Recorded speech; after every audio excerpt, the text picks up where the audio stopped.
Today on Up Front, Democrats take their turn in the national spotlight.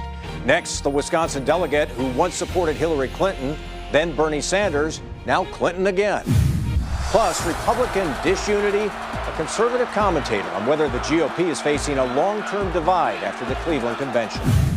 And a look at who's voting. Have Donald Trump and Bernie Sanders really brought out new voters?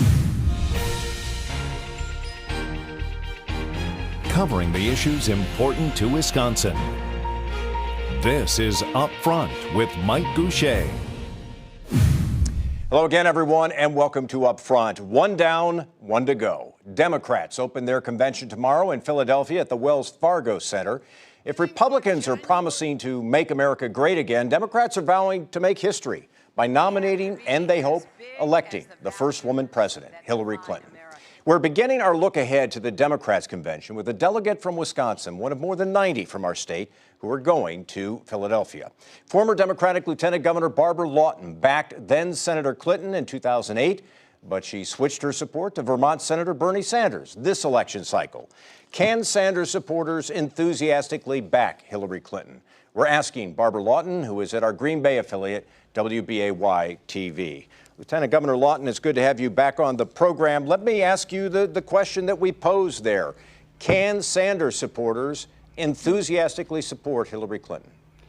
Absolutely, they can enthusiastically support Hillary Clinton and believe that she has put forward and helped to forge a platform, a party platform that we can all embrace together. And she has vowed to lead on the most important issue today facing us, and that's money in politics. That was her big announcement, or a reiteration of a commitment when she was endorsed by Bernie Sanders, that she's going to get the unaccountable money out of politics, bring us disclosure, and even look for a way to bring small donor match systems, a system of funding our elections that allows all of us to participate and stop this business of having our elections be a billionaire's playground. Let me push back on that, though, because you know, and one of your concerns has been all throughout this process, money in politics. But given her track record and the fact that she has in the past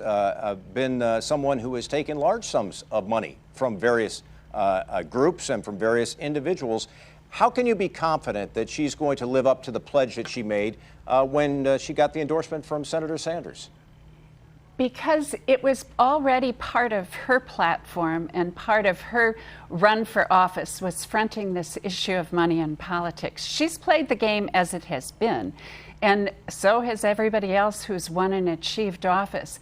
But she knows that we won't be able to fix our education system, to really get health care that's affordable, to address all of the issues that keep too many people on the margins of our economy unless we address money in politics.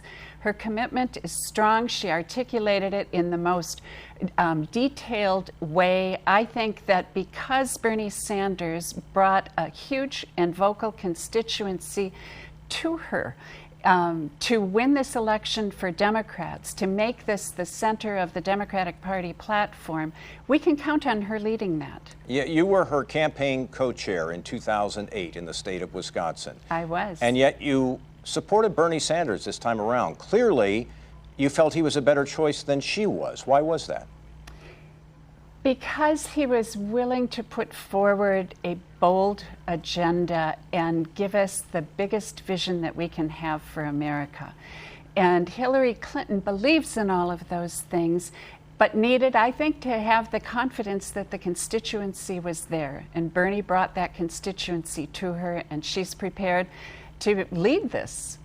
Let me have you address the issue of whether other Sanders supporters will be as enthusiastic as you are about Hillary Clinton. There are a lot of young folks who really liked Bernie Sanders, and they're not as excited about Hillary Clinton. Do you expect them to fall in line, or some of these people who participated in the primary process are going to stay home in November?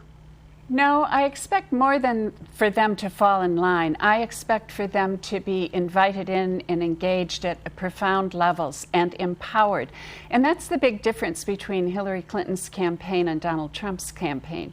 His is built on a culture of fear. and hers is empowerment, that we will be stronger together, and a real respect for those young voters. And we're going to see the Democratic Party continue to build its strength precisely because it engages and embraces the excitement, the interest, and the long-term vision of those young voters. Do you worry at all that by selecting a more traditional running mate, someone who has more of the, quote, establishment experience, rather than selecting someone who Sanders supporters would be really excited about, like an Elizabeth Warren? Are you worried that by going in that direction, she potentially turns away some of those Sanders folks? No, because we need Elizabeth Warren leading in the Senate and her strong voice muscling through important legislation. And we need somebody who understands and respects our democratic institutions as her running mate.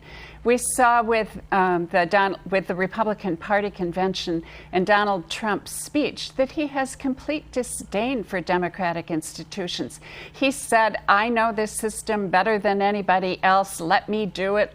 Leave it to me." That's the voice of an autocrat, not somebody who understands that there are three branches of government, and Congress is a huge one. You notice that Congress was never mentioned in his speech. Do you see Wisconsin as being a competitive state in November? I see it being competitive, but I see, like where I'm sitting in Green Bay in the last November ballot, there was an advisory referendum.